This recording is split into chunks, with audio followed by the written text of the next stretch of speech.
hermanos, muy buenos días. ¿Cómo se encuentran esta mañana?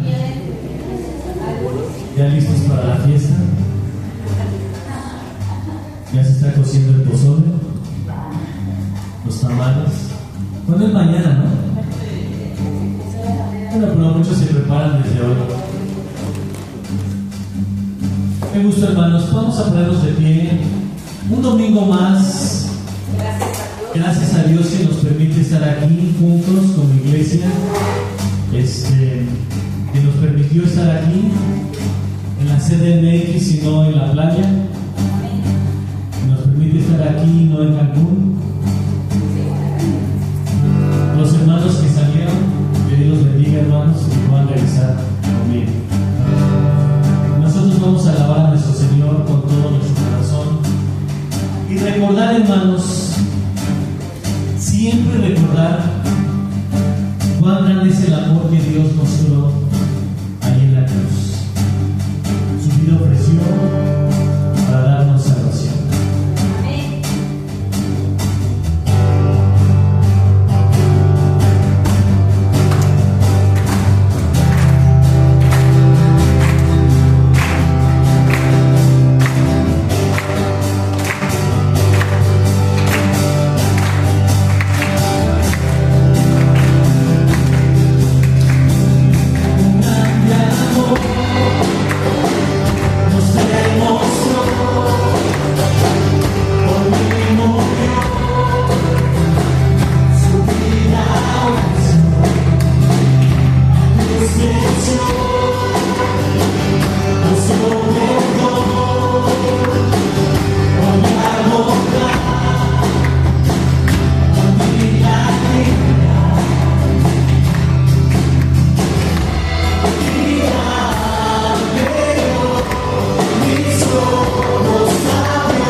Solo a Él exaltaré.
agradecemos tanto, Dios, de todo lo que tú nos das.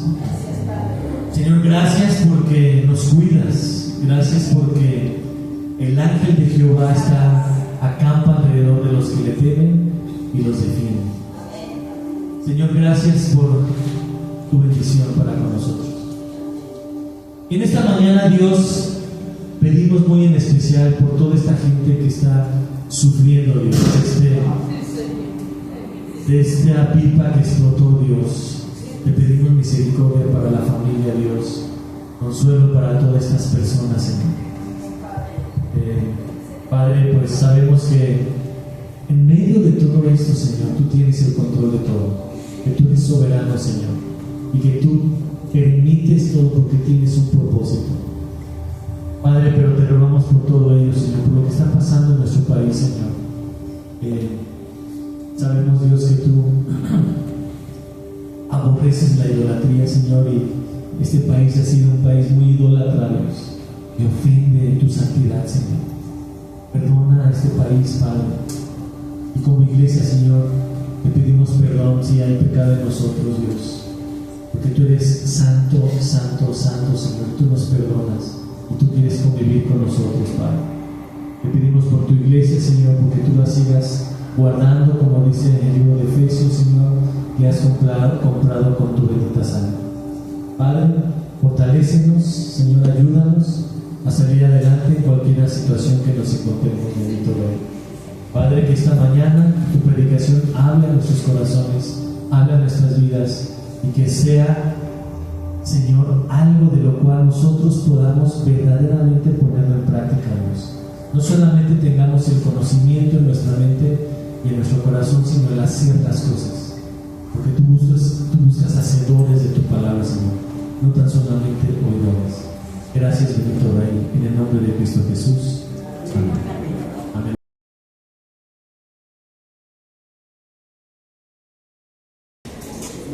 Muy buenos días, mis hermanos. Buenos días. Día de celebración, ¿verdad? Gran fuente, mega fuente que nos presenta el calendario este año, y pues como vemos, muchos andan paseándose, salieron, ahora que es oportunidad, y pues gloria a Dios por ello. Continuamos con nuestro libro de Job, y hoy vamos a iniciar con una pregunta para que la medites. ¿Alguna vez te has preguntado de por qué tenemos que sufrir? Y si te lo has preguntado, quizá en los momentos difíciles de tu vida, ¿cuál ha sido tu conclusión? Porque al menos cuando estamos en momentos de dolor o de dificultad, en momentos difíciles, es una pregunta muy obvia que nosotros terminamos por hacernos. ¿Por qué sufrimos? Y en base a lo que nosotros vamos experimentando y a lo que vamos viviendo, nos vamos formando conclusiones. Y quizá si aquí hiciéramos una encuesta de lo que significa el sufrimiento o de por qué tenemos que sufrir, encontraríamos una gran diversidad de respuestas. Porque evidentemente es un tema donde nos va a costar muchísimo trabajo encontrar una respuesta categórica, una respuesta universal. Motivos hay muchos. Es el caso de Job. Él ha comenzado, veíamos la semana pasada, este discurso, un discurso amargo, un discurso lleno de queja. Job ha roto el silencio que había guardado por 7 días junto con sus amigos. Y estaremos viendo cómo sus amigos también han llegado a su propia conclusión. ¿Por qué Job está atravesando este dolor? Pero spoileo, te lo adelanto. Todos concluyen que es por pecado. En realidad, en ocasiones sí padecemos por nuestras malas decisiones, por nuestras malas consecuencias, por nuestro pecado no confesado, y que nos aferramos a él, que no lo queremos soltar, lo que muchos llaman pecado mascota, ¿verdad? Que es un pecado que lo quieres tanto, que te gusta tanto, que no lo quieres soltar, y el Señor te lo está pidiendo, y sencillamente no lo sueltas, trae disciplina.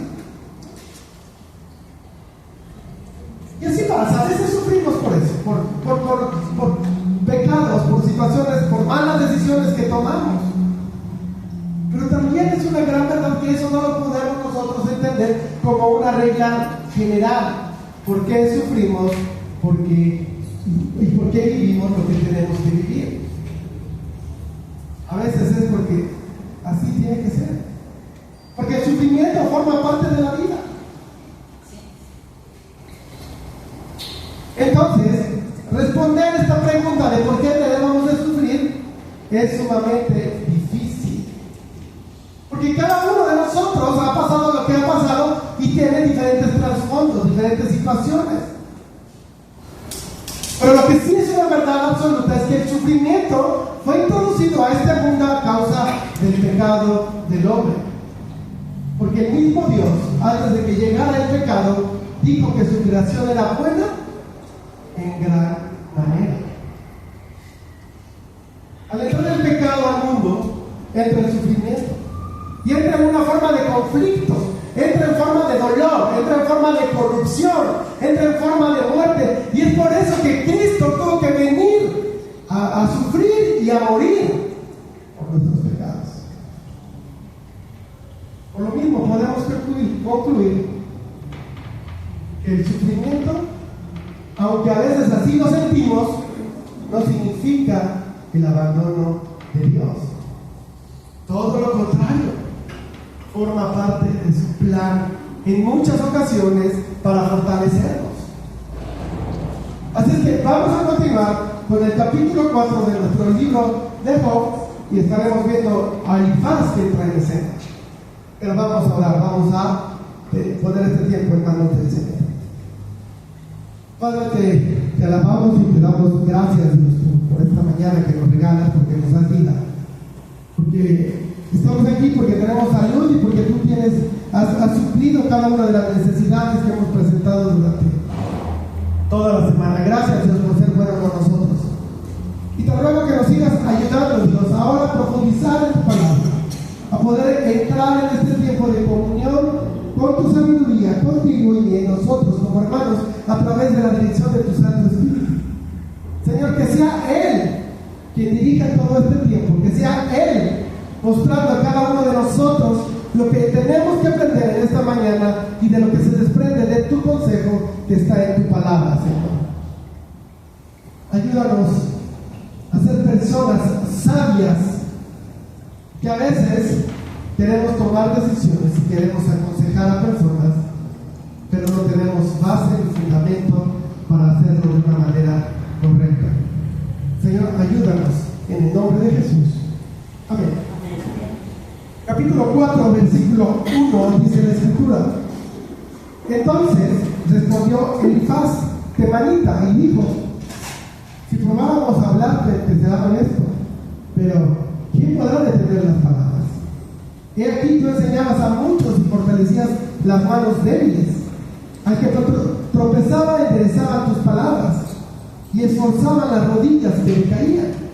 Mas ahora que el mal ha venido sobre ti, te desalientas y cuando ha llegado hasta ti, te turbas. Nuestro primer punto: aconseja con compasión. Cuando normalmente vemos a alguien en una situación complicada, difícil, nuestra reacción casi inmediata es que queremos irle a ayudar. ¿Pero cómo? Tratando de escuchar lo que está sufriendo, lo que está diciendo, para después nosotros poder darle un buen consejo. Y evidentemente eso no tiene aparentemente nada de malo, porque nuestra intención es buena. Nadie da un mal consejo, todo lo contrario, damos buenos consejos, o al menos es lo que creemos, es lo que pensamos. Queremos ayudar a las personas y les damos el mejor consejo que podemos. Pero ¿qué base tienes como para poder definir que eres consejero? Y más aún, de que eres un buen consejero. ¿En qué te basas? Elifaz está respondiendo a Job precisamente de lo que Job acaba de decir en el capítulo 3. Y conforme seguramente estaba escuchando a Job, él empezó a maquinar, a construir el consejo que le iba a dar. Y es precisamente lo que aquí le está empezando a decir a Job. Vemos hasta cierto punto sorpresa en los amigos de Job. La escritura nos dice que el primero que entra en acción es Elifaz temanita, el cual, evidentemente, este es su gentilicio, por lo tanto, es originario de Temán. Fíjate qué idea nos da de Elifaz la escritura, ¿verdad? Que él era de Temán. ¿Qué significa esto? Temán era una ciudad de Edom, de esta zona de Edom, y era un centro conocido con gran sabiduría. Ahí había personas con mucha sabiduría, al menos así nos lo enseña Jeremías, capítulo 49, versículo 7. Acerca de Edom, así ha dicho Jehová de los ejércitos: ¿no hay más sabiduría en Temán? ¿Se ha acabado el consejo de los sabios? ¿Se corrompió su sabiduría? Por lo mismo, más adelante vamos a ver que Elifaz es un hombre ya mayor, pero aquí también estamos viendo aparte de eso, que es un hombre seguramente sabio por la zona en la que él vive y por donde él se ha desarrollado toda su vida. Pero no solamente eso, hay algo más. Elifaz se ha ganado el poderle dirigir unas palabras a Job, porque ha estado con él por 7 días guardando silencio en muestra de apoyo. ¿Eso qué nos enseña? Que Elifaz no es el enemigo de Job, que Elifaz ama a Job y que está tratando de ayudarlo y que está tratando de formular un consejo, un buen consejo desde su punto de vista. Pero de ahí a que realmente ha sido un buen consejo, hay un abismo de diferencia. Primero vemos a Elifaz iniciando de una manera respetuosa. ¿Me permites unas palabras, Job? Porque de lo que acabas de decir, ¿quién podrá detener las palabras? ¿Quién podrá callar después de escuchar lo que has dicho? Evidentemente Elifaz ama a Job. Está preocupado por él, lo ve en una condición deplorable. Y entonces él trata de ayudarlo y lo primero que hace es tratar de encontrar cuál es la razón del por qué Job está como está y está atravesando lo que está atravesando. El problema de esto es que pensar así, al menos a Elifaz, lo va a llevar a equivocarse. ¿Por qué? Porque ya vimos que en los primeros capítulos la escritura nos dice claramente que Job no ha pecado en ninguna manera. No hay pecado en Job.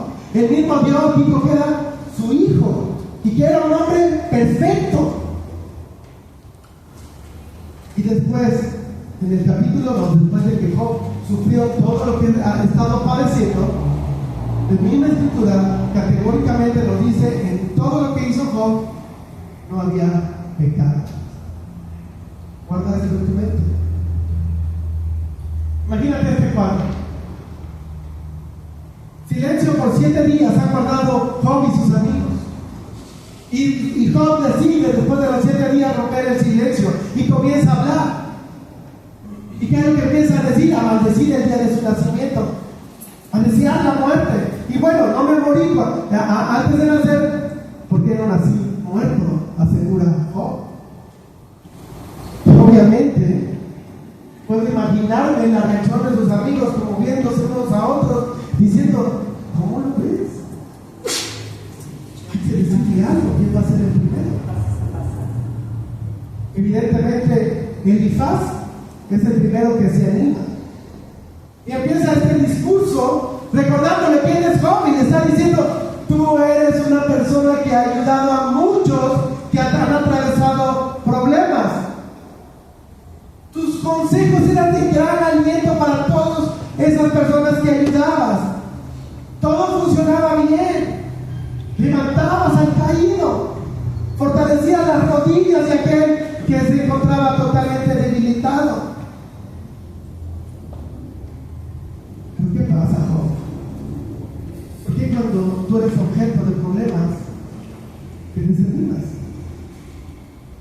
¿O tú te estás contradiciendo? Cuando te lamentas de la manera que lo has hecho, te estás contradiciendo. ¿Por qué? Porque tú eres un hombre que ha ayudado a muchas personas cuando la están pasando mal, pero cuando te toca a ti entonces te desesperas. No eres paciente, Job. ves a alguien que le está pasando mal, ¿qué le dices? Dios contigo. Dios es nuestra fortaleza en tiempo de necesidad. ¿De quién temerás? ¿Cómo deberías de escuchar tus propios consejos? ¿Cuántos somos jóvenes? Buenísimos para dar consejos, pero malísimos para seguirlos. Y mucho más malísimos para vivirlos. A pesar de que muchas veces sabemos de que son correctos, porque los consejos que tú y yo a veces damos se desprenden de la palabra de Dios. Pero sabes, ese no es el único problema de Job, además de todo lo que está apareciendo. Job tiene otro problema. El problema de Job es que tiene la misma teología que sus amigos. Y también Job cree que a los buenos Dios los bendice, a los obedientes, y a los malos Dios les trae mal, les trae disciplina. Y ese es el problema de Job. ¿Por qué? Porque ahora está viviendo en carne propia que no es así. ¿Te imaginas la catarsis que hay en él, aparte de toda la problemática, de darse cuenta que el conocimiento que él tiene de Dios es equivocado? El trabajo nos cuesta, mis hermanos, a veces soltar doctrinas que no son sanas, doctrinas que inclusive van en contra de lo que la palabra de Dios dice, pero como son doctrinas que hemos vivido por muchos años, la preservamos tanto en nuestra vida, que cómo nos cuesta trabajo desprendernos de ella, a pesar de que muchas veces vemos que están mal. Job está seguramente en catarsis, porque no entiende. Yo he hecho todo bien, yo hacía mis sacrificios por mis hijos y por mí. ¿Por qué me traes esto, Señor? Él está viviendo en carne propia que su teología está equivocada, porque no siempre a todos los buenos les va bien, y no siempre a todos los malos les va mal. Yo creo que muchos podríamos dar testimonio de que no entiende, y mira que bien llegado. Versículo 6.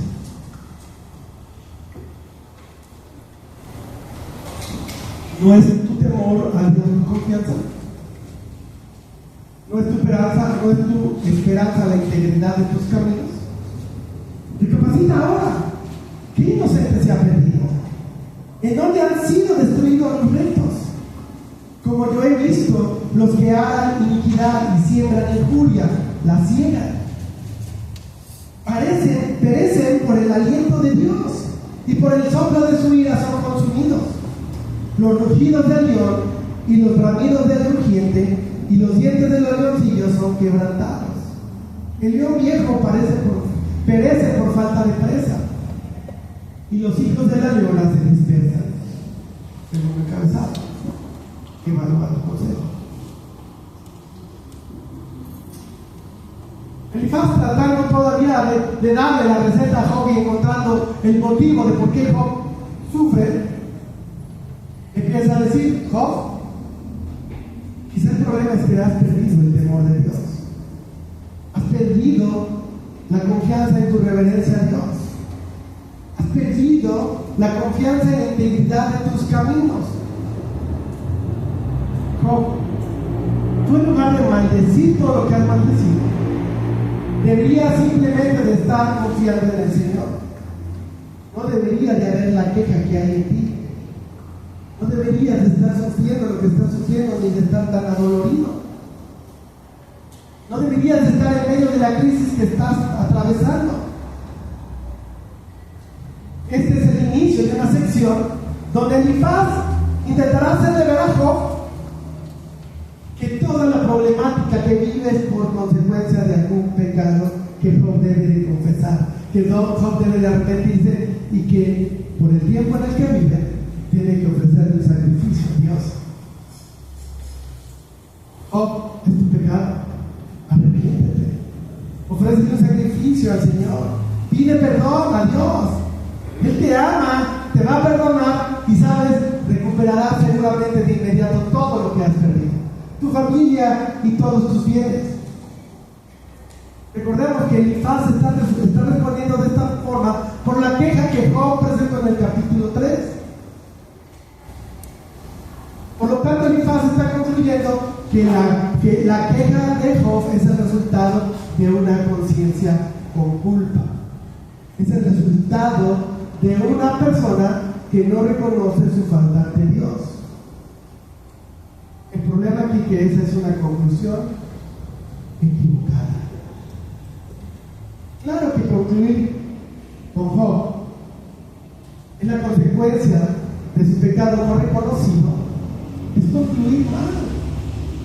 Aunque a veces es cierto, porque en realidad a veces sí sufrimos como consecuencia de nuestro pecado no reconocido, y Dios va a actuar en nuestra vida, y Dios va a traer disciplina, y Dios va a traer sufrimiento, y Dios va a traer malestar. Pero que sea verdad no significa que esto sea una regla. Pero sabes, también tampoco significa que cuando nosotros vemos y concluimos igual que los amigos de Job, tú la estás pasando mal por tu pecado. Eso significa que va a ayudar nuestras palabras a la persona que está sufriendo. Cuando tú ves a una persona en un estado de catarsis, en un mal estado de sufrimiento total, mi hermano, no ayuda nada que llegues y le digas: tú estás así por tu pecado, arrepiéntate. Eso no es una regla que aplique. Piensa un poco en tu experiencia. ¿Cuántos consejos has recibido cuando la has pasado mal? Y ninguno de esos consejos te ha servido.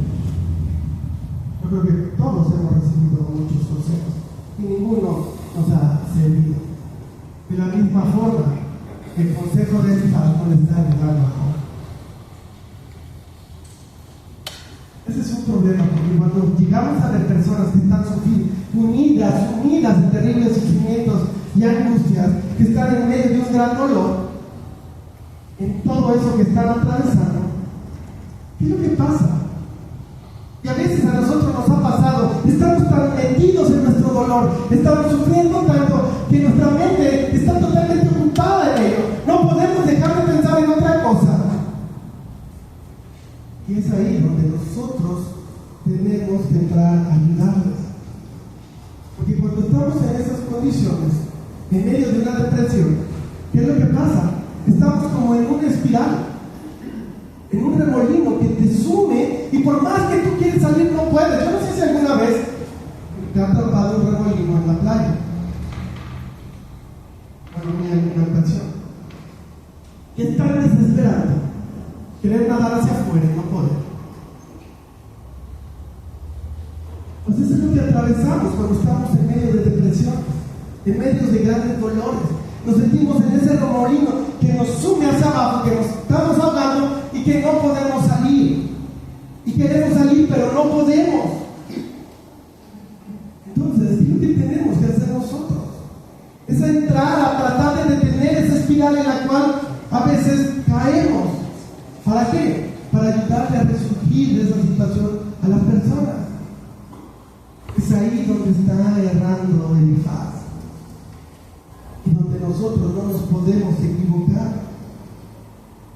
Nosotros tenemos que intentar detener ese remolino. ¿Cómo? ¿Dando consejos? No. Ofreciendo consuelo. Nuestro problema es que siempre tenemos más interés en aconsejar que en consolar. El consejo es bueno, la Biblia nos invita a la exhortación, al consejo. Pero ¿cuándo lo tenemos que hacer? ¿Cuándo aconsejar y cuándo consolar? ¿De qué depende? Obvio, de la situación. Si yo veo a alguien que va camino y está en una vida pecaminosa, está en una situación difícil, mi deber es aconsejarle y decirle: no hagas eso, porque eso te va a traer malas consecuencias. Pero si la persona ya está apabullada, ¿para qué llego a relatar? ¿Para qué llego a darle consejo? Consuélalo. Consuélalo. Tenemos de tener muy claro que no es bueno siempre una y no es bueno siempre otra. Porque también no podemos llegar a traerle consuelo a alguien que está haciendo las cosas mal y que está tan campechano porque todavía no hay ningún tipo de vivencia negativa. Si llegamos y lo consolamos, pues le vamos a dar más cuerda para que siga como está viviendo de manera errónea. Así que tenemos que aprender cuándo tenemos que aconsejar y cuándo tenemos que consolar. Job no está buscando consejo, está buscando consuelo, porque ella la está pasando terriblemente mal. La idea de esta poesía hebrea que está recitando Elifaz, que la está recitando a Job, es esta. Por eso le pregunta: ¿quién ha perecido siendo inocente? La respuesta es obvia. Muchos han sufrido siendo inocentes. Elifaz, te estás equivocando. Estás haciendo una mala pregunta. El problema de Elifaz es que ha llegado muy pronto al centro de su acusación. Eres culpable, Job, por tu pecado. Porque alguien que es inocente no puede sufrir de la forma que tú estás sufriendo. Y Elifaz complica más las cosas. Porque en el versículo 8 dice: como yo he visto, según mi experiencia. Job, estás cosechando lo que sembraste. Y si estás cosechando toda esta tragedia, es porque hiciste algo mal. El problema de Elifaz es que no tiene muy claro que nuestras experiencias están limitadas solo por lo que alcanzamos a ver. El problema de Elifaz, como ya vimos en capítulos anteriores, hay un mundo espiritual tomando decisiones que pueden afectar nuestra vida, y ese mundo no lo podemos ver, y a veces equivocadamente lo dejamos fuera de la ecuación. Al menos Elifaz así lo está haciendo. Él no ha visto, por lo mismo no ha considerado lo que allá pasó en el cielo.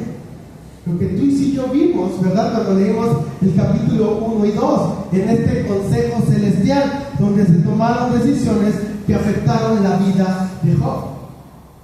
Y es por eso que está padeciendo, no es por pecado. Por lo tanto, Elifaz está quedando corto en sus diagnósticos. El problema también, tanto de Elifaz como de todos sus amigos, es que son momentistas, es ahorita. Es que son prontistas, es pronto, es ya, es ahorita, es en el momento. Y pierden la visión de que a veces las cosas que vivimos traerán consecuencias positivas, pero a largo plazo. Y ese es nuestro problema también, ¿verdad? Muchas veces nosotros pensamos igual y solamente nos enfocamos en nuestro dolor, y nos enfocamos en nuestra angustia, y nos enfocamos en que la estamos pasando mal, pero no terminamos pensando que quizá ese problema que hoy estamos viviendo va a traer buenas consecuencias en un futuro. El Señor así lo ve. Él piensa más sobre las cosas a largo plazo. Y cuando tú y yo la pasamos mal, también debemos tratar de buscar que quizá eso va a traer buenas consecuencias y me va a ayudar en un futuro a largo plazo. ¿Pero qué piensan ustedes, mis hermanos? ¿Sembramos lo que cosechamos? ¿O al revés? ¿Cosechamos lo que sembramos? Por lo tanto, podríamos concluir también que las personas que le están pasando mal es porque tienen pecado acumulado en su vida, pecado no confesado, pecado no reconocido. ¿Sabes? A veces nuestro problema es que en nuestros juicios utilizamos nuestro sentido común y sobre eso hacemos nuestras conclusiones o nuestras propias conclusiones, sobre nuestras observaciones, sobre lo que alcanzamos a ver, sobre nuestras experiencias. Y a veces creemos entender, por lo que sabemos, por lo que hemos vivido, por nuestras experiencias, por qué las personas la están pasando mal. ¿Y sabes qué, Job? No hay vuelta de hoja. Tú estás en disciplina por parte de Dios. Pero tú y yo no podemos concluir lo mismo con toda persona que le está pasando mal. estamos viendo en el caso de Job, Elifaz se ha equivocado. No siempre el que la pasa mal es porque sembró mal y por lo tanto está cosechando mal. Y el que la pasa bien es porque sembró bien y por lo tanto cosecha bien. Mis hermanos, no seamos rápidos para llegar a nuestras conclusiones. Mejor dediquémonos a ofrecer consuelo y no señalamientos y críticas. A veces es la idea de ofrecer un consejo, pero solamente lastimamos. ¿Por qué llegamos a ser así? ¿Sabes cuál es nuestro problema? Deseamos llevar una vida espiritual con una ley general, con una ley absoluta. Esto es así como mecánicos, esto es así por esto, y no hay vuelta de hoja. Si tan solo en lugar de vivir a través de una ley general, aprendiéramos a vivir por principios generales, sería totalmente distinto. Vamos a trabajar en un ejemplo. Gálatas, capítulo 6, versículo 7.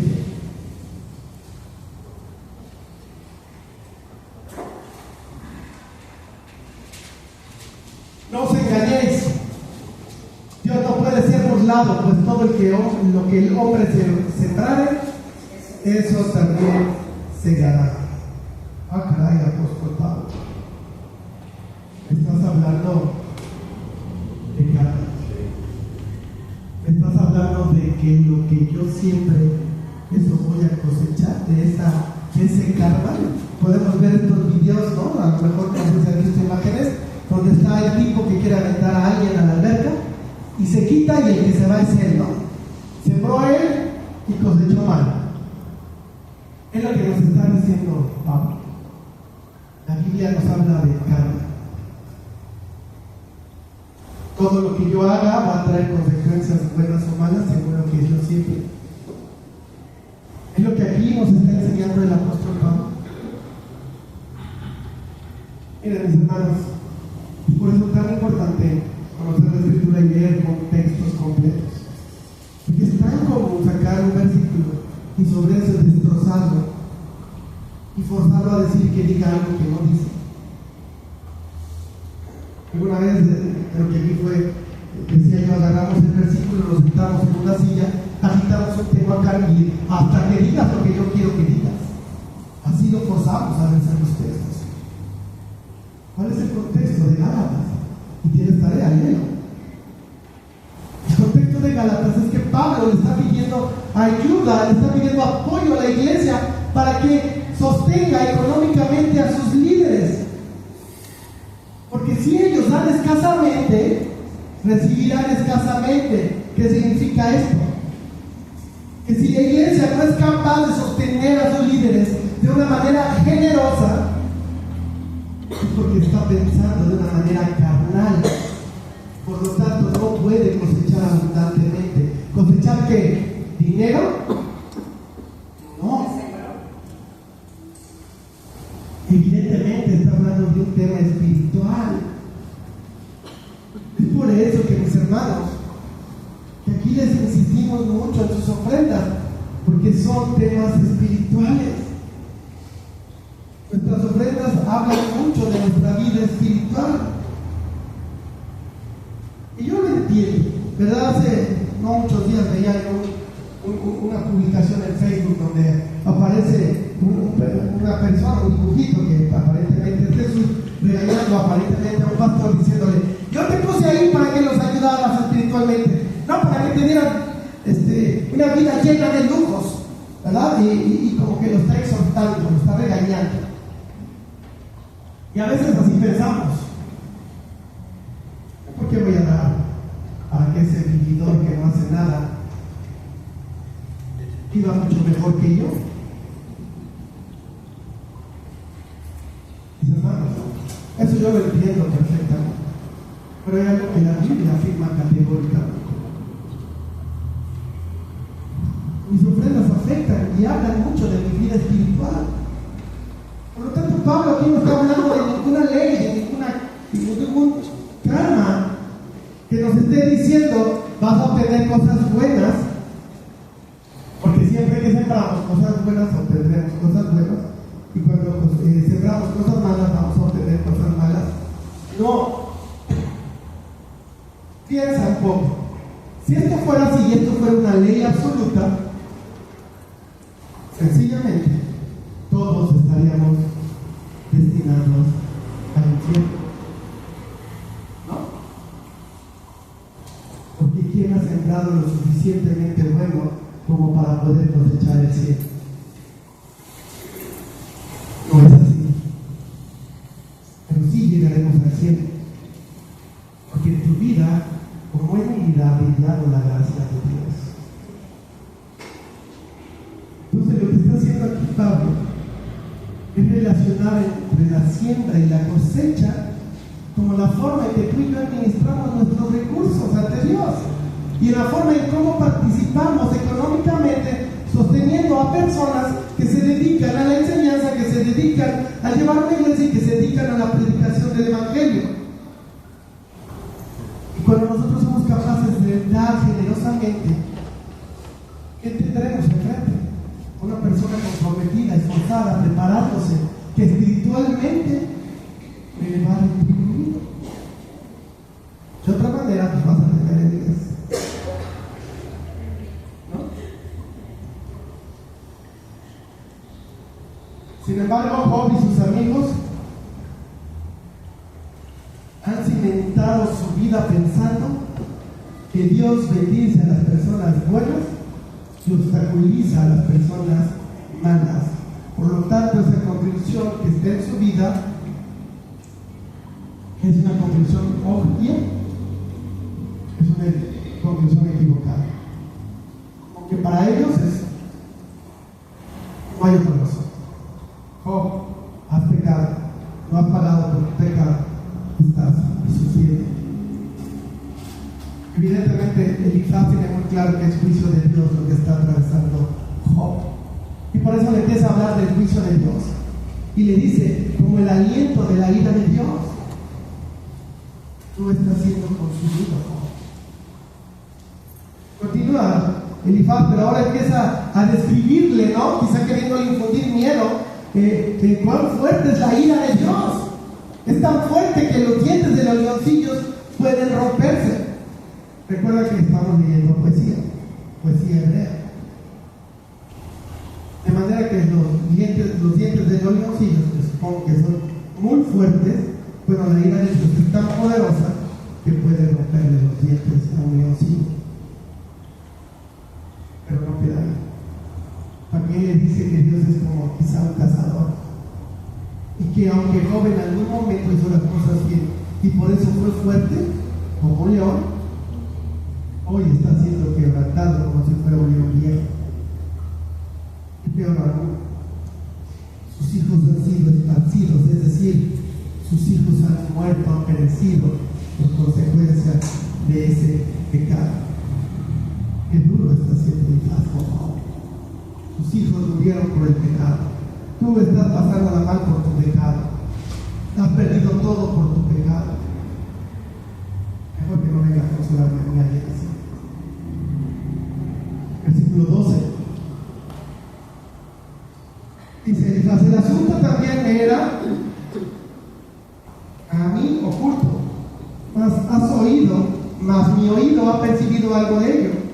En imaginaciones de visiones nocturnas, cuando el sueño cae sobre los hombres, me sobrevino un espanto y un temblor que estremeció todos mis huesos, y al pasar un espíritu por delante de mí, hizo que se erizara el pelo de mi cuerpo. Paróse delante de mis ojos un fantasma, cuyo rostro yo no conocí, y que oí y quedó, y oí que decía: ¿será el hombre más justo que Dios? ¿Será el varón más limpio que el que lo hizo? He aquí en sus siervos, no confía, y noto necedad en sus ángeles, cuanto más en los que habitan en casas de barro, cuyos cimientos están en el polvo, y que serán quebrantados por la polilla, o como la polilla. De la mañana a la tarde son destruidos y se pierden para siempre, sin haber quien repare en ello. Su hermosura no se pierde con ellos mismos, mueren sin haber adquirido encabezado de considerar tu consejo.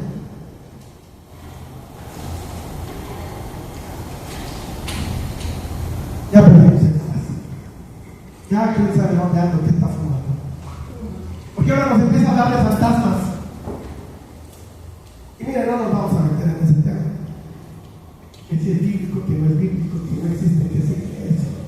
No, ahorita no es relevante. Si existen o no existen los fantasmas.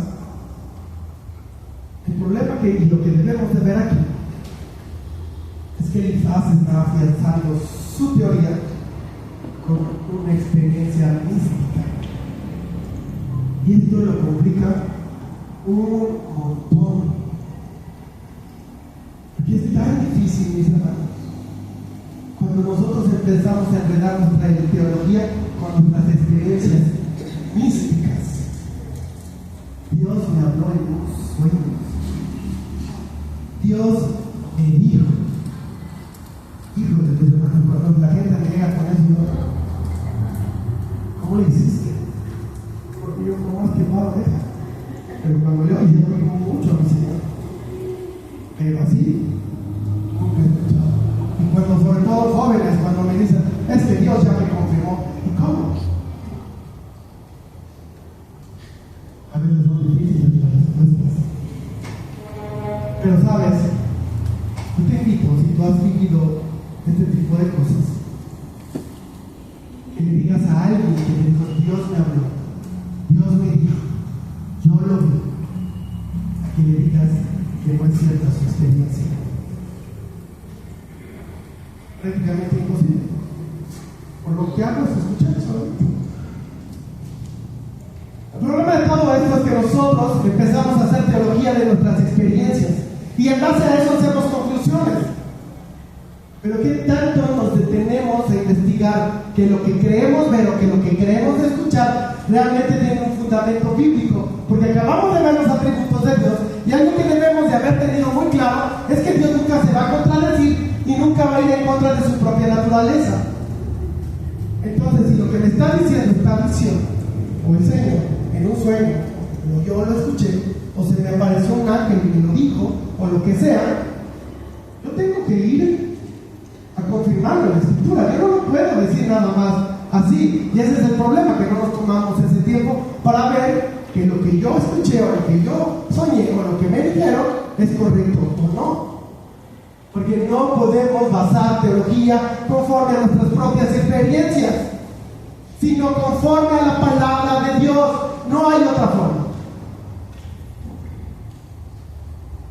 Elifaz continúa con lo que, porque aparte aquí, no lo vio, me puso a platicar con él. Y lo que le dijo este fantasma a Elifaz, ¿qué le dijo? ¿Seré el hombre más justo que Dios? Ya me decepcionó el fantasma porque está haciendo preguntas muy sencillas, fáciles de responder. Este fantasma no trajo nada sabio.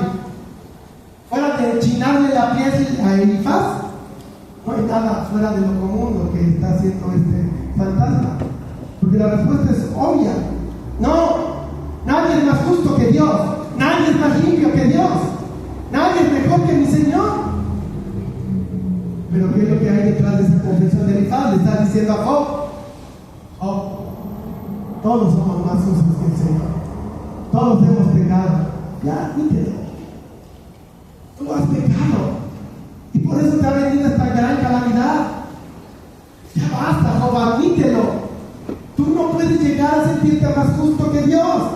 Admite tu pecado. Y mira, Job, no solamente eso. Dios no puede confiar en ti porque el ser humano es de poco fiar. Si Dios no ha confiado ni siquiera en los ángeles, porque algunos de ellos han sido necios, evidentemente se refiere a los ángeles caídos. Si Dios no confía en los ángeles, no son de su total confianza, porque algunos se han equivocado, el hombre definitivamente no va a ser de mayor confianza que los ángeles, todo lo contrario. ¿Sabes? Elifaz tiene un gran problema. Y es que está pecando por tratar de buscar elocuencia en su discurso. Y quiere sonar lógico. quiere sonar místico. Él quiere sonar de una manera concreta y efectiva, con una gran sabiduría y experiencia mística. Y por enfocarse en eso se está olvidando que está señalando a Job. Se está olvidando de lo que había hecho bien en un principio, que era llegar a consolarlo. Ya no lo está haciendo, lo está haciendo bien.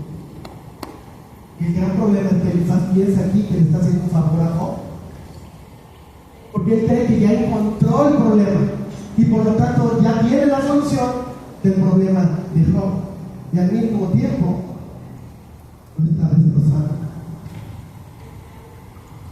Listo, Job, resuelve tu problema. Tu problema es pecado, pide perdón, arrepiéntete, desaparecerá esta gran calamidad y asunto resuelto, todo mejorará.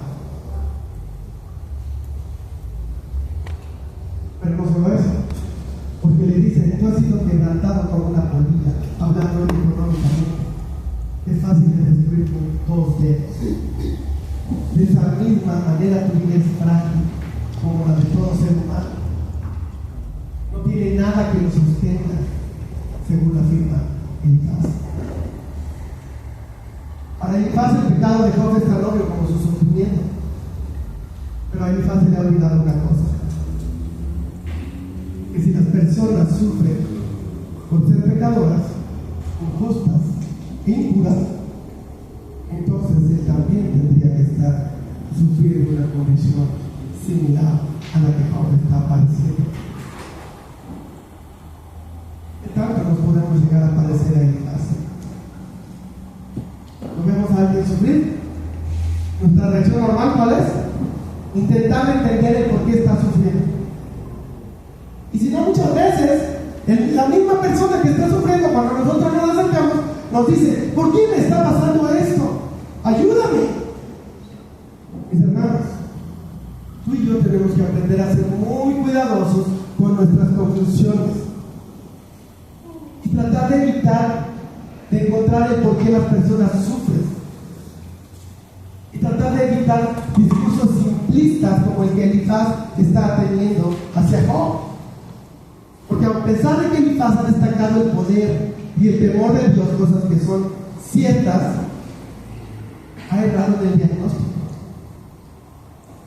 Es por eso que es mejor que tú y yo aprendemos a escuchar, a cerrar nuestra boca, a mostrar empatía con el que la está pasando mal.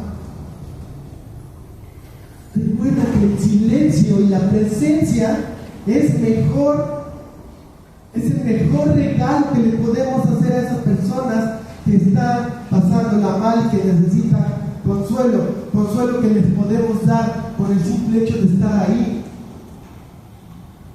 y de derramar lágrimas con ellos. Elifaz se ha olvidado que fue a Job para consolarlo, pero su discurso no lo está consolando absolutamente en nada. Por lo tanto, ¿a quién se está pareciendo más Elifaz? A ese adversario que acusaba a Job de no ser honesto, o a Dios que lo señaló de ser irreprochable. Cuidado, porque tú y yo podemos parecernos más al enemigo cuando señalamos a alguien, y no parecernos a nuestro Señor, que es bueno y bondadoso. Es obvio que la visión de Elifaz nos está haciendo perder el rumbo.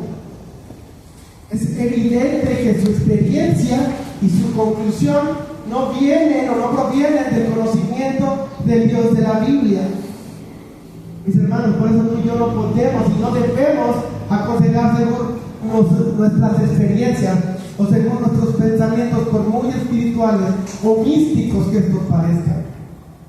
Aconsejemos conforme a la palabra de Dios. Pero se vuelve vital entonces conocerla, ¿verdad? Para no equivocarnos, para no malinterpretarla. Porque a veces ese es el problema, no aconsejamos conforme a la palabra de Dios porque la desconocemos. Porque solo la palabra de Dios, bien aplicada, es viva y eficaz, más cortante que una espada de doble filo, la cual puede redarguir, puede destruir, para que el hombre de Dios pueda llegar a ser un hombre, dice la Biblia, perfecto, lo que significa completo. Por lo tanto, hermano y hermana, si tú creías que la doctrina de la retribución era una sana doctrina, bórrala de tu mente, porque estamos viendo que no es acertada esa doctrina, porque a veces al bueno le va mal y al malo le va bien. Por lo tanto, antes de emitir un juicio, escucha, porque a veces nuestra labor no es aconsejar, simplemente consolar. Así que cuando estés con alguien que esté en una situación de dolor, antes de abrir la boca, primero dale un gran abrazo, no digas nada, y antes de empezar a querer decir algo, pregúntate: ¿cómo le voy a mostrar a esta persona mi amistad? ¿Cómo le voy a presentar a esta persona mi amor? ¿Cómo le voy a presentar a esta persona mi apoyo? Porque sabes, a veces nuestra presencia lo único que fortalece es la soledad de los demás. ¿Te ha pasado? Y quizás tú estás rodeado de muchas personas que seguramente te aman, pero te sientes profundamente solo. No cometamos el mismo error que otros han hecho con nosotros. Aprendamos a consolar antes de emitir juicio o consejo. Aprendamos a mostrar amor a los demás, a los que la están pasando mal. Apoyarles, no señalando, no queriendo aconsejar, sentimos los consejeros. Solo escuchemos y lloremos con el Señor. Vamos a orar. Amado Padre, te alabamos y te damos gracias, Dios, porque tu palabra es clara y tú corriges nuestro pensamiento, porque a veces nosotros queremos sencillamente una ley la cual tenemos que seguir y que se cumpla y listo. Pero tú eres más que eso, Padre. Y tú nos llevas a vivir una vida de principios y no de leyes. Y por eso el amor no es una ley, es un principio. Y aún tu juicio no es una ley, es un principio. Y Padre, que nosotros podamos traer todos estos principios de verdad a nuestra vida y podemos poner en práctica, no tratando de ser juiciosos como si nosotros fuéramos irreprensibles. Nosotros somos tan pecadores como aquel que se equivoca y a veces sufre. Y mucho más, ¿por qué no consolar a aquel que no ha hecho nada, pero le conviene por tu plan, Señor, que en este momento la pase mal? O simplemente, Dios, nosotros a veces no sabemos por qué las personas, aún nosotros mismos, por qué sufrimos lo que sufrimos. Pero nosotros no somos quien para señalar. Tú eres claro en tu palabra. Y sí tenemos que ir a la exhortación, pero antes de que vengan los malos momentos. Queremos ayudar a alguien, ayudémosle, tratando de estorbarle antes de que cometa pecado, antes de que vengan consecuencias negativas. Disciplina por parte tuya es también una parte de tu amor. Tratemos de estorbarles para que esa gente no la pase mal. Pero si ya están en medio del dolor, Dios, ¿qué caso tiene llegar y decirle te lo dije? Querer encontrar un consejo que no proviene más que de nuestra pequeña sabiduría, de nuestra limitada sabiduría. Señor, danos esa sed de conocer la palabra de Dios, para que como Job podamos tener siempre palabras de aliento a aquel que la está pasando mal. Podamos emitir un consejo sabio porque proviene de ti, y no señalar y juzgar a través de aparentes consejos, que a veces nuestra intención es buena, pero nuestra limitación es tanta que aunque nuestra intención sea buena, nuestro corazón se desvía. Señor, haznos sabios consejeros, pero antes de sabios consejeros, haznos sabios consoladores de nosotros, Dios. Ayúdanos a amar al que la está pasando mal, y a consolarlo, y a llorar con él, y a estar con él, y poderle abrazar, y poderle hacer ver que ahí estamos para cualquier cosa. Porque tú lo haces todos los días de nuestra vida. Estemos bien o estemos mal, tú aquí estás a nuestro lado, escuchando nuestras quejas, escuchando nuestros lamentos, escuchando nuestros reclamos, y no dices nada, no nos señalas, no nos juzgas, nos escuchas, y tienes tu palabra que es aliento de vida para nuestras vidas. En el nombre de Jesús, te alabamos.